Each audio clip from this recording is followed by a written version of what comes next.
way that they put it together structurally was fantastic for three people, because when you have three people in a conversation, it can get unwieldy sometimes. I thought they did a great job. The show, I thought, went fantastic. And in fact, I liked it so much that I thought I'd like to do a version of sort of a part two, if you will, on our own podcast. So perhaps it's fair to say part one is available from the archives of the Rest is History podcast. And, well, this is part two. The guests on the program, the hosts of that podcast, Dominic Sandbrook and Tom Holland, both writers, TV presenters, radio hosts. I mean, they have very varied careers. And while Dominic's point of emphasis is usually more in the 1970s, 1980s, sometimes Churchill stuff, Tom Holland rolls around in the mud that we like to roll around in often, and I've used his books for research materials. I think we used Persian Fire for the Persian shows. We definitely used his book on the fall of the Roman Republic, Rubicon, for our Fall of the Roman Republic series. And he's got a recent work out on the impact of, I guess you could say, Christian thinking on Western society called Dominion. All of it worth your time. And as a podcast, The Rest is History is absolutely worth your time. And if you go, if you haven't already, and delve into their archives, tons of fun stuff on offering. So check that out if you like what you're about to hear. If you like what you're about to hear, remember, it's kind of part two of an ongoing conversation. Check out part one on their podcast when you have a chance. And without further ado, let's just call this part two.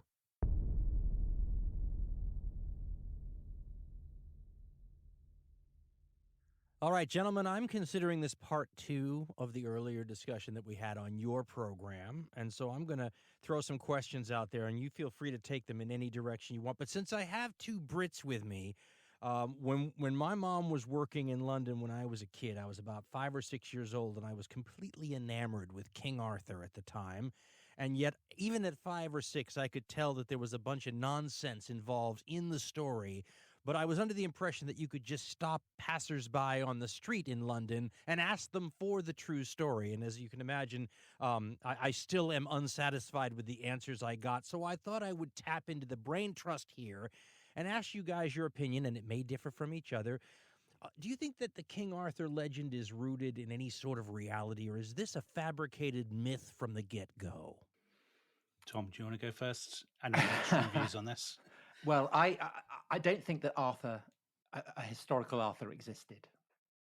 Is the kind of blunt and brutal truth, and it saddens me to say that, because I would always rather that there was some kind of root of reality at the base of a myth. But having said that, I think that the way that the story has evolved, it's had different kind of resonances in different periods of time. And so in that sense, tracing where the story comes from actually tells you quite a lot about medieval history, early medieval history, the beginnings of Britain, the beginnings of England, the forging of medieval culture. So in that sense, I think Arthur is a really fascinating topic of historical inquiry. But I think that kind of burrowing around, assuming that there is some real Arthur at the base of it, I think that that's a fantasy. Yeah, I agree with Tom, Dan. I think I don't think there was anybody called Arthur, and I don't think any historian or archaeologist or ethnographer or whatever will ever uncover a single individual who's at the heart of the legend. But I completely agree with Tom that the legend itself is clearly, I mean, it's like all legends, it's rooted in something. I mean, it wasn't invented as a fiction. So it clearly draws on folk memories, on myths, it tells you an enormous amount, not so much maybe about what we now call England in the Dark Ages, I would say, but the way that later generations thought of that period and the way they thought of themselves. And I guess the myth is more interesting than the man now, isn't it? I mean, if there were a figure like Arthur, he must have been what would you say, Tom, a kind of Romano-British warlord or something? I mean, ultimately, how interesting is that compared with the legend of Arthur and the way that's accumulated over time? Don't you think? What do you think, Dan? Well, I'm riffing off what you guys just said, because if this is a part of Englishness, if we could call it that, then how do we? Well, but Dan, actually, that's one of the things that's fascinating about it is that it's not about Englishness so much, although it becomes that because, of course, the English are the enemies. Right, I was The just going to English say that was are the exactly invaders. that's exactly where I was going. If this is a guy fighting the Anglo-Saxons, which are a key component of the blending that will eventually happen, how is this guy anything other than some sort of Romano-Celtic hero or something like that? In other words, how did he get wrapped up into sort of English history when, like you said, here he is fighting the Saxon invaders who are going to fuse with the various kingdoms to create what we think of as England, correct? Well, there are all these kind of these traditions that are floating around, but the guy who really compiles them is a bloke called Geoffrey of Monmouth, right, who is writing as a Welshman essentially, and his book is Arthur is a key figure, but not the only one, and it's a story about how Britain is founded by Brutus, who is a refugee Trojan who comes to Britain and fights various giants, and that's very much the level at which this is operating. And you're saying that that's not historical, is what I'm getting from. Okay, just alas, double checking. Alas. England is still a nation of giants, Dan. That's what I've heard from every Englishman. But yes, Geoffrey is basically casting the English, the Sassenachs, the Saxons, as the enemy. But of course, by this point, you have Norman kings of England, descended from the from William the Conqueror, and they end up conquering Wales. So the kings of England, and so those Welsh traditions get absorbed into they become the matter of Britain, and the kings of England see themselves as the rulers of the whole of Britain. So just as they absorb the mountains and the valleys of Wales into their kingdom, so also do they end up absorbing these traditions about King Arthur. And that's why you have Edward I, who is the king who conquers Wales. He's obsessed by Arthur. I mean, he's the guy who goes to Glastonbury and claims to have found and digs up the tomb that supposedly has and the monks were maybe involved in that for a little bit of Glastonbury publicity and whatnot. And then, of course, it works. There are further twists, aren't there? Because at the beginning of the 15th century, the 16th century, I guess, when you have the advent of the Tudors. So obviously Henry Tudor landing in 1485, beating Richard III at the Battle of Bosworth. The idea of the Tudors as the heirs to Arthur is really important to them. So Henry VII's son, who famously, dies at Ludlow Castle, paving the way for Henry VIII to become king, he's called Arthur. Henry VIII loves the story of King Arthur. I mean, am I not right in thinking, Tom, that Henry VIII repairs the great painting of the Round Table and has it done for the visit of the Emperor? For the visit? Yes, he does. And one of the things that's also so. As Dominic says, it has political capital because, in a way, Arthur is a very, very famous English export, at a time when England is really quite a peripheral kingdom to the rest of Europe. Arthur is a name that matters. The matter of Britain is something that resonates through all the courts of Europe. So the upstart Tudors, by laying claim to that, are they're aggrandizing their own dynasty and they're aggrandizing their kingdom. But I think also the way that Henry VIII repairs this supposed round table that's hanging in Winchester shows the way in which it's not just us who are romanticizing these stories. People were doing it in the Middle Ages. And so my favorite example of that is Tintagel, this incredibly romantic castle in Cornwall. I mean, it's kind of one of the jewels in the Cornish tourist industry.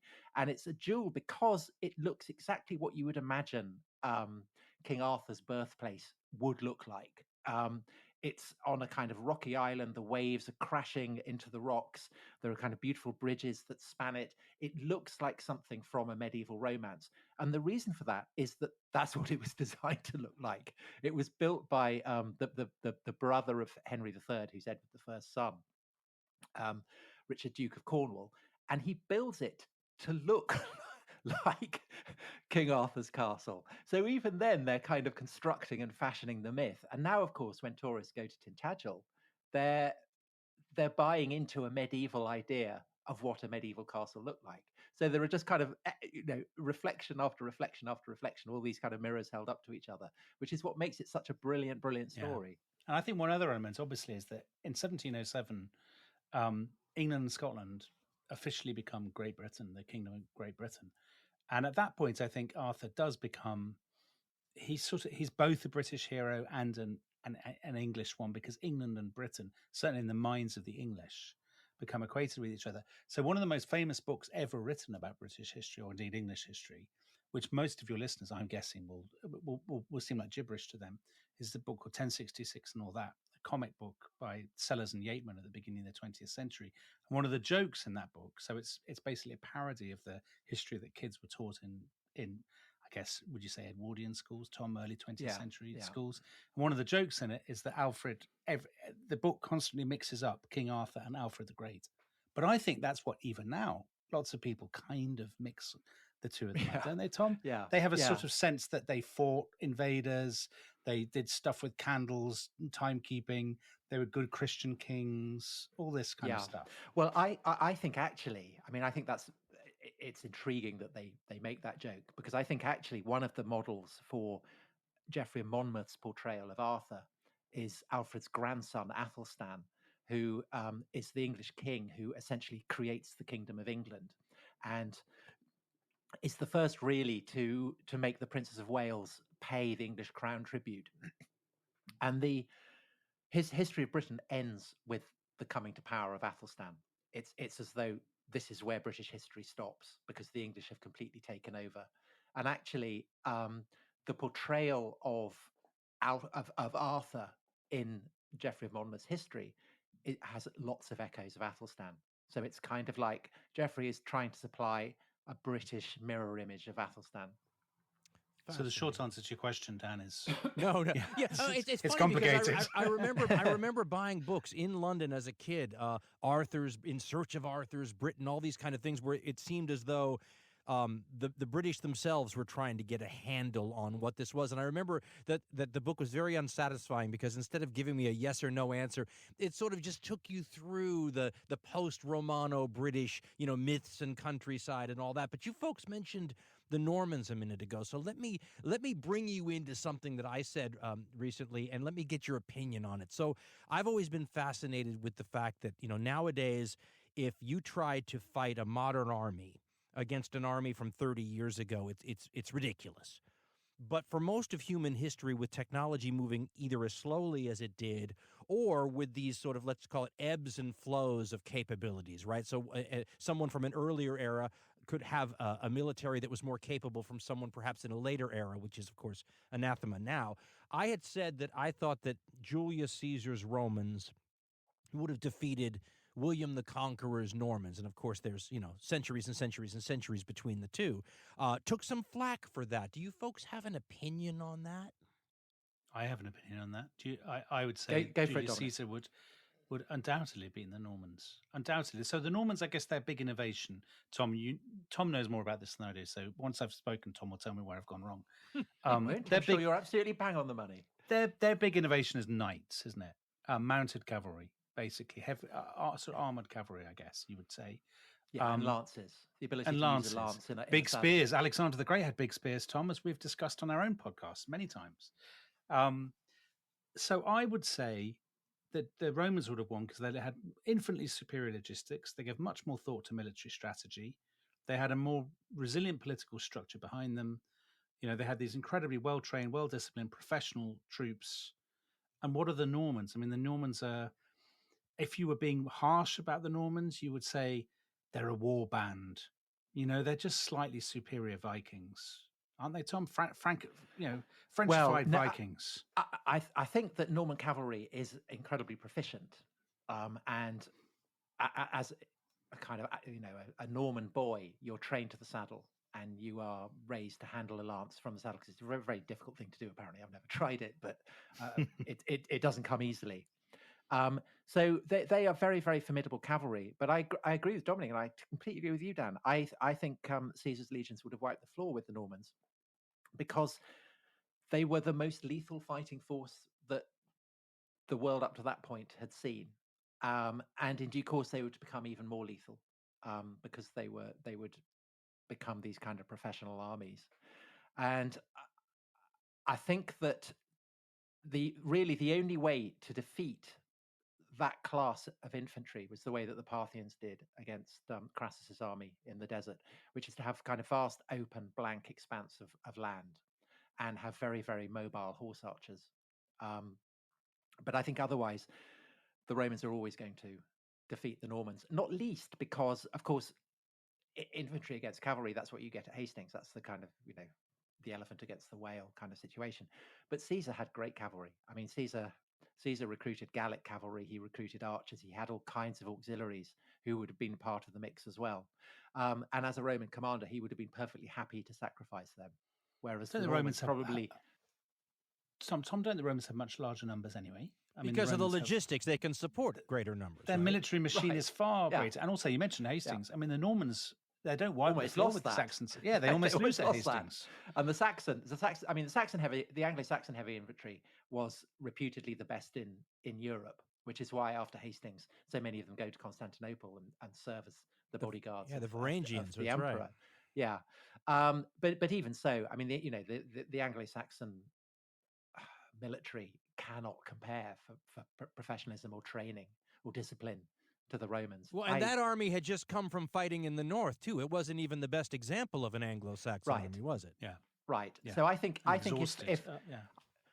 it's a close run thing at Hastings against Harold's army, I think they would have been annihilated by Caesar's army. And that is centuries and centuries beforehand. So what do you think accounts for that? And what makes it so? Because I'm fascinated with the fact that the dynamic is so different today than it was throughout military history, right? Where armies from centuries previously Alexander's army would have given, I would say, many of the later armies ago. There was a book by Arthur Farrell. I've forgotten the title at hand, but at the very end of it, he tried to imagine Napoleon trying to fight Alexander, and he said if you could discount the effect of firearms on a morale level, that even might be a near-run thing. What do you folks think about taking it that far into the recent past? Well, it's technology, isn't it? Yeah, it's technology that makes the difference. Essentially, the evolution, the discovery of iron, say, as opposed to bronze, an Iron Age army is going to defeat a Bronze Age army. Because of the difference in the metals? Yes, because the effect of an iron sword is going to be, lethal on a bronze sword, for instance. And likewise, the development, say, of the stirrup facilitates a quality of cavalry that you wouldn't have before that. And obviously, the development of gunpowder completely changes the equation. But if you are measuring, say, a Roman legion against any kind of army that is pre-gunpowder, say from the first or second centuries AD, when they're at their most professional, I think that they are likely to win simply because they have the mass infrastructure of this vast empire behind them. And that empire, essentially, that empire is conquered by the legions, but it comes to exist purely to keep the legions going. So you could describe the Roman Empire almost as a series of military bases, with a tax base attached. That's essentially how the Roman Empire functions. And when you have that amount of money, that amount of professionalism, basically anyone that you meet is likely to be defeated. And even when the Roman armies do lose, they do get defeated, they always come back. It's an absolute premise of Roman military doctrine that the Romans never lose. So even if the Germans wipe out some armies or the Judeans wipe out some armies, the Romans will come back and they will inflict devastating punishment. And nobody basically can withstand them. And that includes the Parthians. Apart from Carrhae, basically the Romans can always have. The Romans know that they always have the beating of the Parthians. Well, that to me, couldn't one make the case? Couldn't one make the case though that Carrhae was bad generalship too? I mean, there was some. Yeah, okay. You could. Sorry, yeah. I didn't mean to interrupt you, Dominic. Yeah. No, go ahead. I was going to say though that what Tom was saying, I completely agree with Tom's point, and I think military success is is often a question of technology and political organization. And I think we tend to, because we emphasize so often generals and battles, we lose sight of the fact that, I mean,